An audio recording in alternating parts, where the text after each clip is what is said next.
Hello everyone, my name is Alia and I am second year student. Second year syllabus बहुत vast है, इसलिए मैंने सारे इम्पॉर्टेंट टॉपिक्स एक पेज पर लिख दिए हैं यूनिट वाइज। तो मैं करूँगी ऐसे कि मैं एक टॉपिक का पूरा एक आंसर लिखूँगी, तीनों बुक से लूँगी, रॉबिन से भी, रामदास से भी और हर्षमोहन से भी, और फ्लो चार्ट बना के मैं एक प्रेजेंटेबल फॉर्म में लिख दूंगी, जिसको आप एग्जैक्टली आपको एग्जाम में सेम जाके लिख देंगे तो आपको काफ़ी अच्छे प्रॉपर मार्क्स आपको मिल जाएंगे।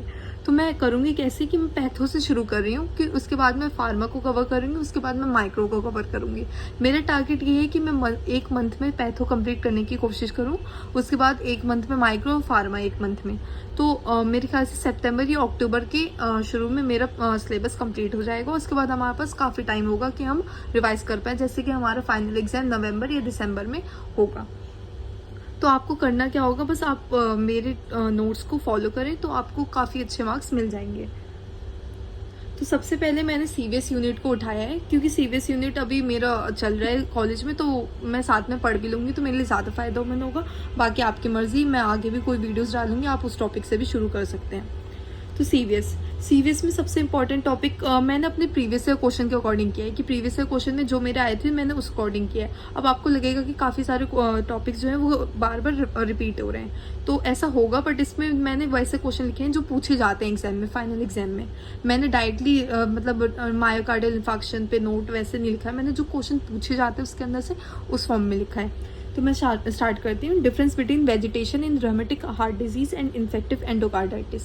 Morphological feature of myocardial infarction in chronological order. Morpho and complication of atherosclerosis, subacute bacterial endocarditis, lab diagnosis of myocardial infarction, patho and complication of rheumatic heart disease, difference between acute and subacute infective endocarditis। मतलब ऐसे सारे हैं, मैं ये जो है अपने PDF में अटैच कर दूंगी अभी। सारे टॉपिक आप देख सकते हैं। कुछ टॉपिक्स जो हैं वो बार बार रिपीट भी हुआ है, मैं जानती हूँ, बट मैंने उसको ऐसे फॉर्म में लिखा है जो मैं एग्जैक्टली उस फॉर्म में आंसर लिखा हूँ, इस वजह से मैंने ऐसे लिखा है। तो आप देख सकते हैं। डायलेटेड हाइपरट्रोफिक कार्डियोमायोपैथी इतना इंपॉर्टेंट नहीं है, बट मैंने लिख दिया कि मैं कुछ टॉपिक मिस ना करूँ अपने लिए भी। तो आप कर भी सकते हो, नहीं भी कर सकते, आप छोड़ भी सकते हैं इसको।